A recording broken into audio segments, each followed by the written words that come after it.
Welcome back to Mike Ferry TV. It is, of course, February 25th, the week of that, I should say.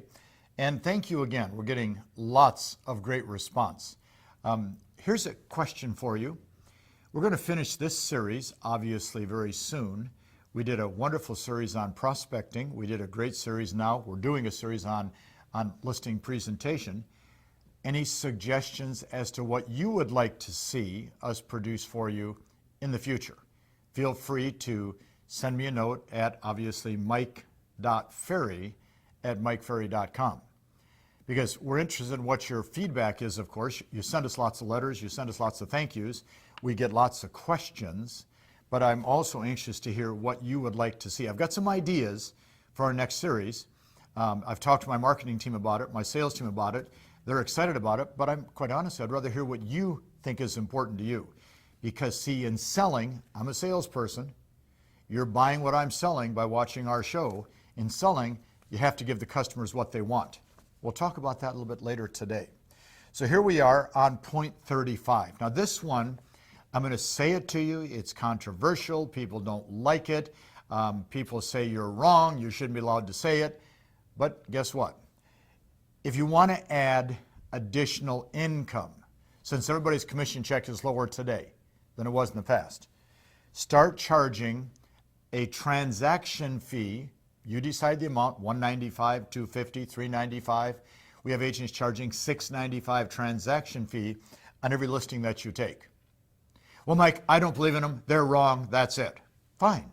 Don't charge them. But for a lot of agents, that transaction fee is very important because when you have staff helping service the listings, there is a cost there that has to also be justified. Transaction fee can help. Mike, it's against the law. It's not against the law. It may be against your law, but it's not against the law because it's being done every single day. Let's move on, okay? Here's what I want you to think about for point number 36. Consider, and I will say this to you time and time again, the importance of using market statistics when you're on a listing presentation. We like to think that every buyer and seller, because the internet knows everything about real estate. Do you know that, Mike, the major portion of all buyers go to the internet before they buy a home? Of course they do. Everybody does. But that doesn't mean that every listing they look at, they're going to buy from that agent. And that doesn't mean they're knowledgeable about the business of real estate. Guys and gals, market statistics are a critical aspect in getting a home listed for sale. Not only for you, obviously, but for the seller to make a decision. Okay, they want this price. But all the market stats, not just the comps, the market stats show that it should be down here. Mary and Bob, are you aware that today there are 2,700 homes for sale in our local marketplace? Did you know that? Well, no, I didn't know that. And did you know that generally speaking, they sell based upon price and the demand for that price range? Well, I guess that makes sense. And you want to list your home in this bracket here, which seems to have a much lesser demand than the bracket I'm recommending that you list and sell it in. Does that make sense to you? Yes, but our home is nicer. I understand. But the improvements you made to your home were designed for your enjoyment. Is that correct? Well, yes. Well, what if the buyer that buys your home doesn't like your improvements and wants to change those the day they buy the house? How much value do those improvements then have to the buyer? Well, none. Well, then let's make this property more saleable by putting it in a price bracket that will create more demand.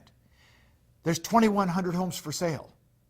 We're only selling about 150 homes a month. We're listing 150 homes a month. Which do you think are selling sooner, quicker, faster? The ones at the top of their bracket, the middle part of their bracket, or the lower part of their bracket in terms of price? You know the answer, don't you? Use the market stats as a sales tool. It's very logical if you pay attention to it. Point number 37, short script. Folks, we have a choice. Put the property on the market at a price that will cause it to sell, or one that will keep you as the owner. Which would you prefer? Now I know some of you are going to say, well, that's kind of a smart aleck remark. Well, no, it's not. Mary and Bob, I mean, we have a choice. And the truth is, the final choice is yours. Put the property on the market at a price that will cause it to sell, or put it at a price that will keep you as the owner for a long period of time? Which would you prefer? Well, they're going to always say, well, can we start high and come down later? Yes, we can do that. But you said you wanted to be in Chicago in 45 days. Is that correct, Bob? Well, yes, I have to be in Chicago in 45 days. Did you want to leave Mary and the kids here in the home while it's getting sold, or Mary, do you and the kids want to go with Bob in 45 days? Well, we don't want to stay here, then we better price it to sell and have it closed, correct? But we don't want to give it away. I didn't ask you to give it away. I wanted you to price it at a point that will cause buyers to buy it. Does that make sense to you? Now, you can see that being a salesperson is a lot more effective in this scenario than being a real estate agent who has no clue of how to sell. Guys and gals, knowledge equals confidence, ignorance equals fear. Knowledge equals confidence, ignorance equals fear. The higher the level of knowledge, the higher the level of confidence, okay? Script. Mr. and Mrs. Seller, I'd rather see you turn down 10 offers, okay, than never get one at all. Do you know what I mean by that? Well, we think so. Well, at the price that you've chosen to list at, we're probably not going to get the amount of offers to put this house in play in the marketplace. But I'd rather have you price it where you choose to turn down an offer because you think you can do better. Is it better to have offers coming in or no offers at all? Well, it's better to have some offers. Well, isn't your price going to be the determining factor in that situation? Well, yes. So I'm asking you to list your property at $285,500, and you're saying $320,000. Do you see how just that little price change could eliminate a lot of buyers? As soon as we go over $300,000, now I've shown you the comps. There's been no sales over $300,000 in this area in the last couple of years. So we have to get real if we want to be in Chicago in 45 days with your wife. Wouldn't you agree, Bob? See, these scripts are very strong. Watch, script. Now this is what you do in a declining market, obviously. And we're not in a declining market, but we've been there and we're coming back, okay? My job is to preserve your equity. Pretty simple. My job is to preserve your equity. The longer we wait and the market keeps declining even 1%. Now, let's get real here, guys and gals. There are certain markets in February of 2013 today that had a huge upswing in prices. There's huge markets that are still going down in value today. I don't know which one you're in. There's still a major portion of the U.S. that is involved in a declining market. Here we are in February 2013, and it's still declining. So that script is designed for those of you that are still in that bit of a shaky market.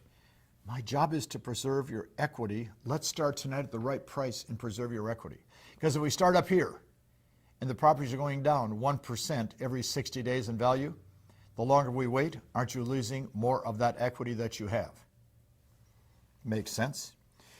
Well, here's a total different concept. It actually goes right back to the first point I brought up regarding transaction fee. Raise your commission and keep that additional 1% for yourself and your company. Mike, raise the commission? Well, yeah, raise the commission. Separate yourself from the competition. Are you better than your competitors? If you're not answering yes real fast, if you're watching this by yourself right now and you don't go yes, and if you're watching as a group and you don't go yes as a group, you don't deserve the commission you get. See, I get paid a substantially higher fee than my competitors because I'm better than they at what we do. It's not complicated. People say all the time, well, why do you demand such a high fee? Because I can get it. Why do people pay so much for your coaching? Because it's worth it. Well, your competitor will do the coaching for half the price. Then take it. If it's only a price that's on your mind and you're going to get 50% less service, take it. Well, I'm worth more, you're worth more, charge a higher commission. Now, some agents will say, Mike, I'm going for 7%, but I give 4% to the showing agent. I think that's a good idea also. Keep a higher commission for yourself, give more to the showing agent, create incentive for you. Because if you're getting 7% and you're keeping 4, you have a little higher incentive, don't you, to get that home sold. Just a thought. Point 41. Only tell sellers the things that are important to them and nothing else. Only tell the sellers things that are important to them and nothing else. We have to remind ourselves as often as possible what our purpose is, what our objective is, what we're trying to do. Only tell them things that are important to them and nothing else.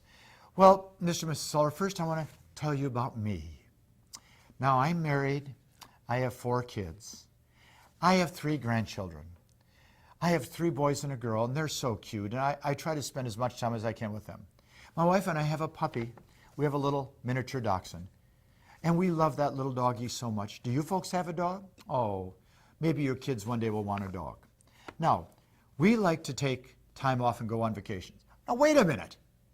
What does this have to do with getting their home sold? Well, what I just demonstrated is what 90% of all agents do. Or they walk in and say, all right, my first objective now when I walk in this house is to build rapport. Hi, folks. Well, what I'd like to do is take a look around your home. Wow. Wow, you have a golf trophy. You must play golf. Guy says, no, I bought that at a swap meet. What do you mean, do you play golf? The guy's got a golf trophy. Oh, I just love the decor. Folks, why don't we get down to what our purpose is? To say things to help them understand the process involved in getting the home sold. Only tell the sellers things that are important to them and nothing else. Point 42, if you work hard to price your listings right in the beginning, you save a lot of time and energy later. Yes, you can get price reductions later, but if you price it right to start, you don't have to worry about the price reduction later. Be stronger and firmer in your conviction, and you get a better price. Point 43. The next 2 points, 43 and 44, are designed to help you get a listing sold. Mail copies of all your listings to your past clients and centers of influence. And just say to them, this is a great listing. You may want to buy it as an investment. You may want to move up, you may want to move down. You may know somebody else that may want to buy it. Mail copies to all your potential prospects. If you're working with a half a dozen buyer prospects, get them a copy of your listings. Mail a copy of your listings to all the top agents in your area. Market your properties to the people that sell homes, top agents. Prospect daily for new buyers. Point 44, to get your listing sold. Qualify more effectively, because then you're eliminating people that couldn't afford to buy. Watch and cancel problem listings faster. Well, how does that get my listing sold? Because see, if I've had a problem listing over here, it takes a lot of time. If I cancel that listing, get rid of it, I can spend time on the listings that are going to sell. Know your market trends virtually every month. Study them every month. Use the 10% below fair market value versus the 10% above fair market value to get your listing sold faster. And then have a lockbox and sign on every listing that you take. Make them easy to show. Make them easy to see. Well, as you can see, we're close to the halfway point now on our 100 plus thoughts. I'm hoping you're watching. I'm hoping you're listening. I'm hoping you're paying attention. Watch this one every week. Next week will be more fun and better. See you next week.